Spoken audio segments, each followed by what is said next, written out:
मैं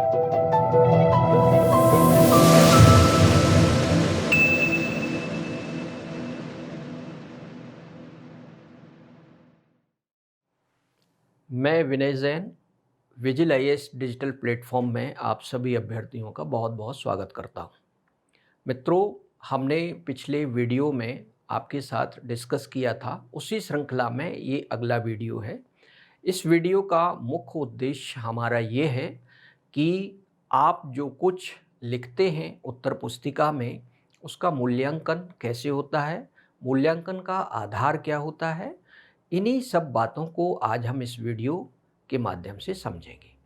हमने इसके लिए एक क्वेश्चन पेपर लिया है और कुछ उसके आंसर्स लिए हैं।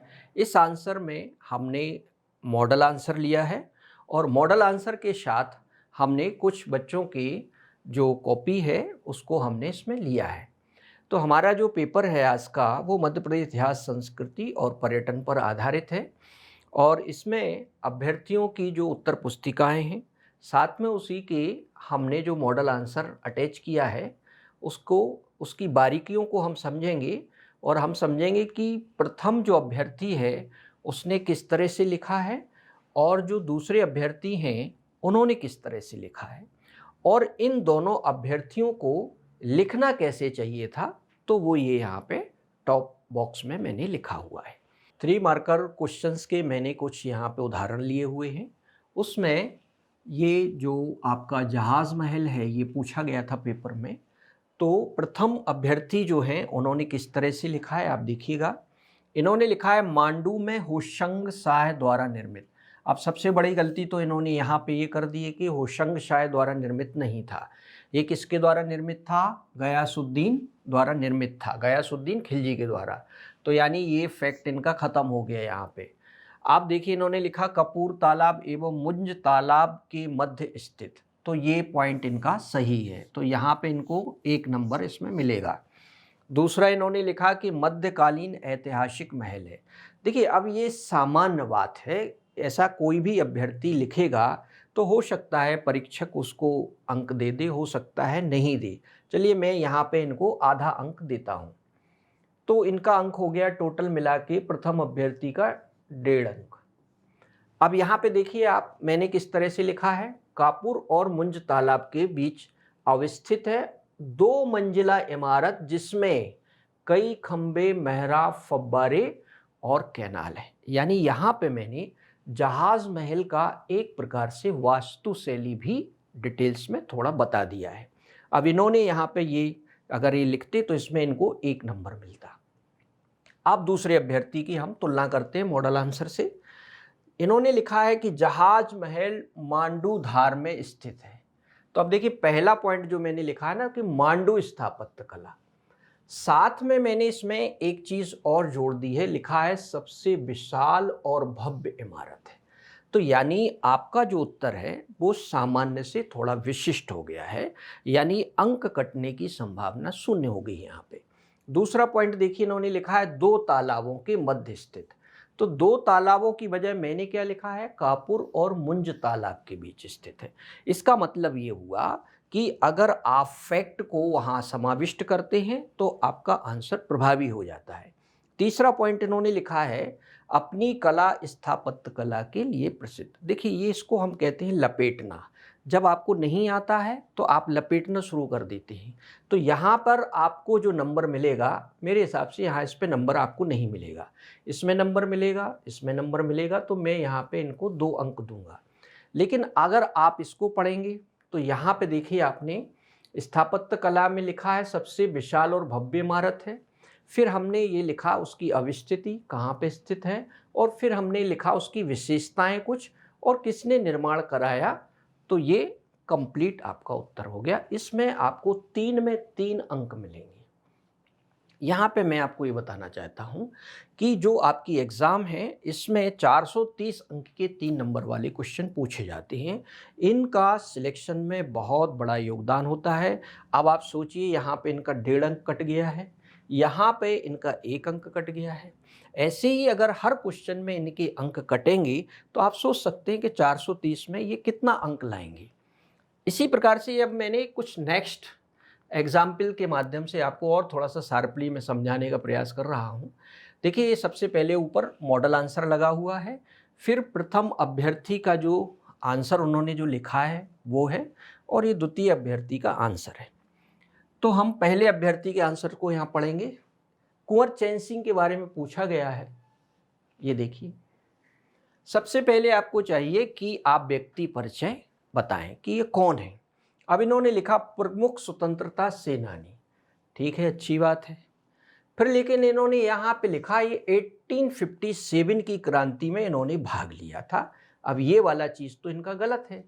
क्यों गलत है? यहाँ पे देख सकते हैं आप कि 1824 में उनको फांसी ही हो गई है, शहीद हो गए, तो 1857 में तो आने का सवाल ही नहीं है।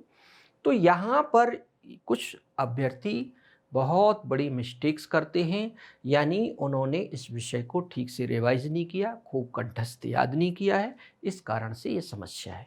दूसरी बात इन्होंने क्या लिखी है? आज़ादी के लिए इन्होंने प्रलय की आग फूंकी। अरे भैया, ये तो बड़ी भयंकर भाषा है। ऐसा लगता है कि ये अभ्यर्थी कुंवर चैन सिंह के ही वंशज हैं और इनमें भयंकर जोश है, भाव अतिरेक है। ऐसा आपको जोशीली भाषा का प्रयोग नहीं करना है, इससे बचना है आपको, ठीक है। तो यहाँ पे भी देखिए इनको नंबर नहीं मिलेगा। अब इनको केवल स्वतंत्रता सेनानी इन्होंने लिखा है, तो मैं यहाँ पे केवल इनको आधा अंक दूंगा, यानी यहाँ पे इनको 2.5 अंक का नुकसान हुआ सीधा सीधा।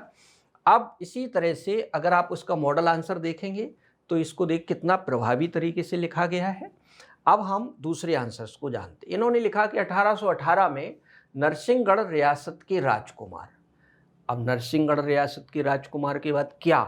तो ये आधा अधूरा सेंटेंस है, इसको इन्हें पूरा कंप्लीट नहीं किया है, यहाँ पे ये मिस्टेक है। दूसरी बात इन्होंने क्या लिखा है? प्रसिद्धि, कि 1818 में ब्रिटिश मैडोक के विरुद्ध सीहोर में इन्होंने संघर्ष किया था। ठीक, अच्छी बात है, सही है, ये भी सही है। यहाँ पे लिखा सीहोर दशहरा मैदान में समाधि। देखिए, अगर आप तीनों पॉइंट्स को पढ़ेंगे तो आपको बड़े सामान्य से पॉइंट्स लगेंगे। अब हम इसको आदर्श उत्तर देखते हैं, क्या लिखा हुआ है। देखिए यहाँ पे, गवर्नर जनरल के निर्देश पर राजनीतिक अभिकर्ता यानी पॉलिटिकल एजेंट मैडॉक ने नरसिंहगढ़ रियासत के राजकुमार कुंवर चैन सिंह के सामने 2 शर्तें रखी। अभी तक मैंने जितनी भी कॉपी जांची हैं, चेक की हैं, उसमें किसी ने भी ऐसा नहीं लिखा है, ठीक है। और ऐसा लिखने का मतलब है कि आप टॉपर बनने की योग्यता आपके अंदर है। दूसरा देखिए, 2 शर्तें क्या है? वे अंग्रेजों की अधीनता स्वीकार कर लें, या दूसरी शर्त क्या थी? अफीम की पूरी फसल सिर्फ अंग्रेजों को ही बेचें। ये दोनों शर्तें उन्होंने अस्वीकार कर दी और इसी का परिणाम ये हुआ कि 24 जून 1824 को अंग्रेजों के साथ संघर्ष में वो शहीद हो गए। देखिए, अगर आप इतनी वजनदारी के साथ लिखते हैं, महत्वपूर्ण फैक्ट्स जो हैं उनको जोड़कर लिखते हैं। अब ये दोनों के जो आंसर हैं, इनका आंसर तो मैं कुछ कहूँगा ही नहीं। इन्होंने जो आंसर लिखा है वो बहुत सामान्य सा आंसर है। ऐसा इसलिए है क्योंकि आपके पढ़ने के स्रोत कैसे हैं? बहुत सामान्य से। आप थोड़ा उसको एक्स्ट्रा सोर्स का आप मदद लेकर अपने आंसर्स को प्रभावी बनाएं, मैं आपको यहाँ बोलना चाहूँगा। तीसरा एक एग्जाम्पल और लिया है मैंने ये 5 एग्जाम्पल लिए हैं। ऐसा इसलिए है ताकि आपको चीज़ें बहुत अच्छे से समझ में आ जाएं, और ये जो अंडरस्टैंडिंग आपकी बनेगी, इसमें कैसे अंक दिए जाते हैं, लिखने पर कैसा लिखेंगे तो कितना अंक मिलेगा, ये जो समझ आपको विकसित हो गई तो समझ लीजिएगा कि आप जो है एग्ज़ाम में आपका सिलेक्शन पक्का है। क्योंकि आप जो कमियां आप में हैं वो इस वीडियो के माध्यम से आप समझ जाएंगे और समय रहते उनको सुधार लेंगे और आपका एक अच्छा स्तर हो जाएगा। तीसरा देखिए, हम यहाँ पे एग्जाम्पल हमने लिया है, भरहुत स्तूप का लिया है ना। तो भरहुत स्तूप में हम देखते हैं प्रथम अभ्यर्थी ने किस तरह से उत्तर लिखा है।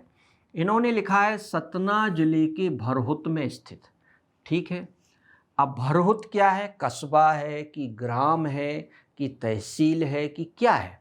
देखिए, अगर यहाँ पर ये थोड़ा सा इसको जोड़ देते तो थोड़ा सा इनके आंसर में वजनदारी आ जाती। फिर इन्होंने एक बड़ी मिस्टेक्स की है, यहाँ पे इन्होंने लिखा प्रागैतिहासिक कालीन। अभी प्रागैतिहासिक कालीन तो था नहीं, ये तो मौर्य कालीन था। ओके, तो यहाँ पर ये बहुत बड़ी मिस्टेक्स है, यानी अभ्यर्थी को बेसिक अंडरस्टैंडिंग विषय की नहीं है। फिर इन्होंने क्या लिख दिया, इसमें जैन धर्म एवं बौद्ध धर्म का संग्रहण हुआ है।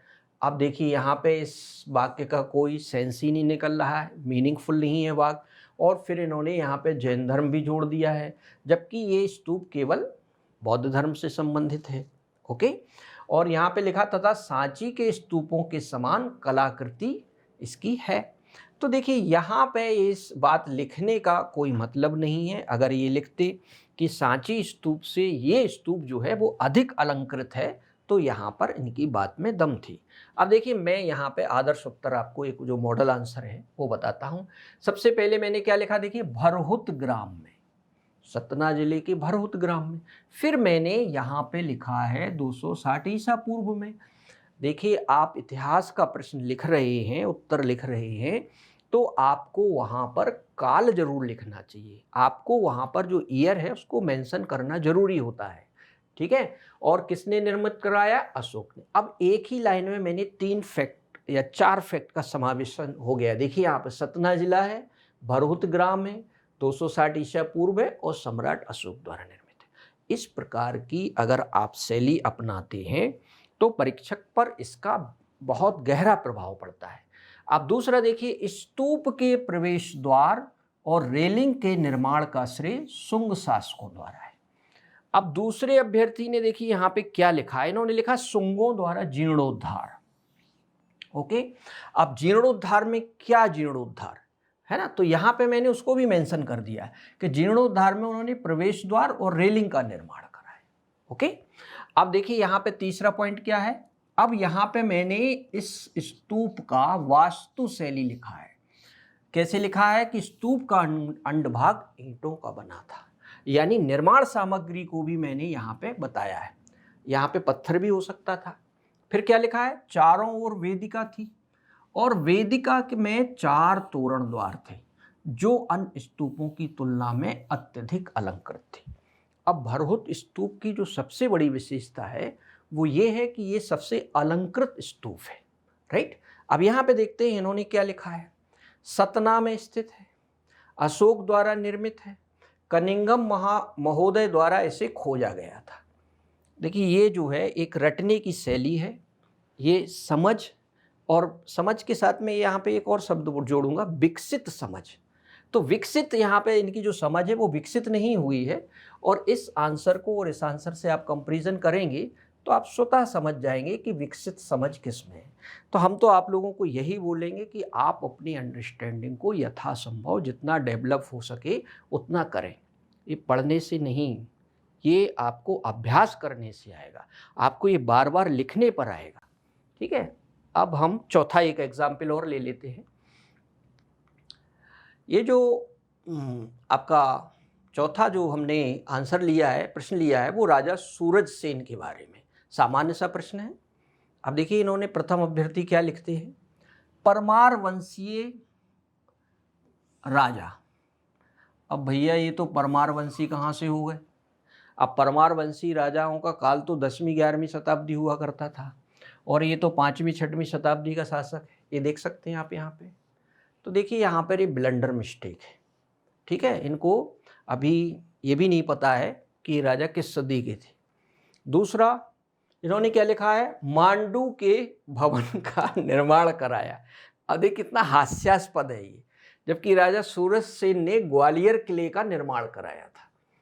ओके, तो यहाँ पे इनको 0 अंक मिलेगा, और इनका आंसर जो लिखा है वो हास्यास्पद भी है। परीक्षक ये समझेगा कि अभी तो इनको एग्जाम का ABCD भी नहीं पता है। दूसरे अभ्यर्थी का आंसर देखते हैं, ग्वालियर किले के निर्माणकर्ता, ठीक है, इनको यहाँ पे 1 अंक मिलेगा। अब इन्होंने इसके आगे इनको आता नहीं था तो इन्होंने क्या लिख दिया, महायोद्धा एवं कला प्रेमी। देखिए इसको कहते हैं लपेटना, है ना, कि अगर आपको नहीं आ रहा है तो फिर आप क्या करते हो कि उसको लपेट दो। यहाँ पे ये बात ध्यान रखना है कि ये जो आपका अति लघु उत्तरीय प्रश्न होते हैं ये तथ्यों पर आधारित होते हैं, यानी आपको यहाँ पर तथ्य ही लिखना है। यहाँ लपेटने की गुंजाइश बिल्कुल भी नहीं है। लपेटने की जो गुंजाइश है वो 6 मार्कर में हो सकती है या आपको 15 मार्कर में हो सकती है, इसमें तो बिल्कुल भी ना लपेटें आप। अब इन्होंने लिखा कछवाहा शासक, ठीक है, ये सही बात लिखा है इन्होंने। अब यहाँ पे इनको 2 अंक मिलेंगे। लेकिन अब आदर्श उत्तर देखिए, मॉडल आंसर क्या लिखा है।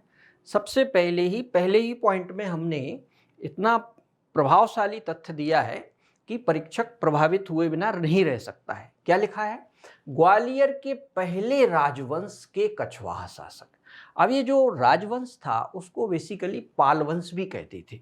ओके, अब दूसरा पॉइंट क्या लिखा है, 5वीं 6वीं शताब्दी में 26 वर्ष तक इन्होंने शासन किया है, यानी हमने उनका शासनकाल भी यहाँ पे बता दिया है। साथ में हमने उनका जो योगदान था वो भी यहाँ पे बता दिया है। तो आपका इस तरह उत्तर जो है वो एक मानक उत्तर हो गया है और यहाँ पे आपको इसमें 3 में 3 अंक मिलेंगे। अंक कटने की कोई भी गुंजाइश नहीं है।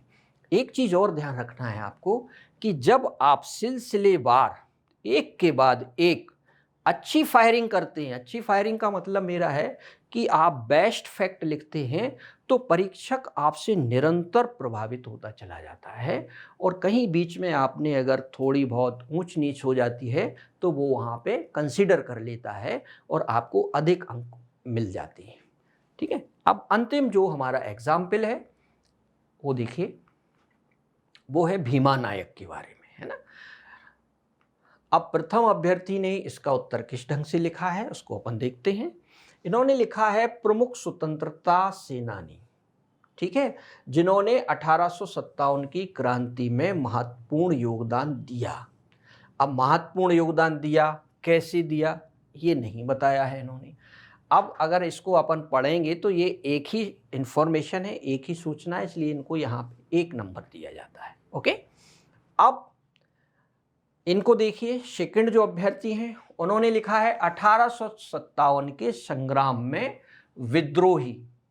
अब विद्रोही, अब इन्होंने तो ये आधा अधूरा लिखते हैं। अब इनको ये लिखना चाहिए था कि 1857 के स्वतंत्रता संग्राम में इन्होंने अंग्रेजों के विरुद्ध विद्रोह किया, है ना। ऐसा आप हवा में ना छोड़ें सेंटेंस को। मंडलेश्वर से नेतृत्व किया, ठीक है। आप किसका नेतृत्व किया, अगर ये भी यहाँ पे जोड़ देते तो इनका जो है ये अगले सेंटेंस को लिखने की जरूरत नहीं थी जो इन्होंने लिखा कि आदिवासियों का। ओके, तो अगर आप देखेंगे इसमें तो इनकी 2 ही इंफॉर्मेशन है, तो इनको हम 2 नंबर दे देते हैं क्योंकि इन्होंने 2 तथ्य लिखे। अब देखिए एक मॉडल आंसर अपन पढ़ते हैं, क्या लिखा हुआ है। सबसे पहले तो हमने ये लिखा है कि उनका निकनेम क्या था, किस नाम से वो प्रसिद्ध थे। तो उनको निमाड़ का रॉबिन हुड कहा जाता। रॉबिन हुड का मतलब ये हुआ वो व्यक्ति जो दूसरों के लिए त्याग करता है, उनके लिए सहायता करता है। और क्या लिखा है देखिए, ढाबा बावड़ी बड़वानी के भीमा नायक ने 1857 के विद्रोह में अंग्रेजों के विरुद्ध संघर्ष में भाग लिया। अब यहाँ पे हमने भीमा नायक का किस स्थान से संबंध है वो भी बता दिया। और अगर आपको याद हो कि अभी शिवराज सिंह जी ने जो कि अभी जो चुनाव आपका हुआ था तो यहाँ पर जाकर के उन्होंने उनके स्मारक पर माल्यार्पण किया था। तो मेरा ये भी कहना है कि अगर आप थोड़ा सा न्यूज़ सुनते रहते हैं तो इससे भी चीज़ें आपकी रिवाइज होती रहती हैं। अगला पॉइंट क्या लिखा है देखिए, अंग्रेजों के विरुद्ध षड्यंत्र के आरोप में उन्हें पोर्ट ब्लेयर की सेलुलर जेल में रखा गया। 26 दिसंबर 1876 को सेलुलर जेल में ही उन्हें फांसी दी गई। अब आप देखिए, मैं आपको एक सरल चीज़ बता रहा हूँ, इस उत्तर को पढ़िए और इसको पढ़िए। स्वाभाविक है कि आपको तुरंत समझ में आएगा कि ये जो उत्तर है वो बड़ा प्रभावी है। मैं ऐसा नहीं कह रहा हूँ, हजारों अभ्यर्थी में कुछ अभ्यर्थी जरूर ऐसे होंगे जिन्होंने इस तरह का उत्तर लिखा होगा और ऐसे ही अभ्यर्थी टॉप 20 में आते हैं। ठीक है, तो मैं आपसे अंत में यही कहना चाहूँगा कि आप अपने उत्तर को प्रभावी बनाने के लिए 3 मार्कर में अधिक से अधिक तथ्यों का समावेश करें। तथ्यों का चयन जो है वो सोच समझ कर करें। इसी बात के साथ मैं अपनी बात को यहाँ पे समाप्त करता हूँ। धन्यवाद।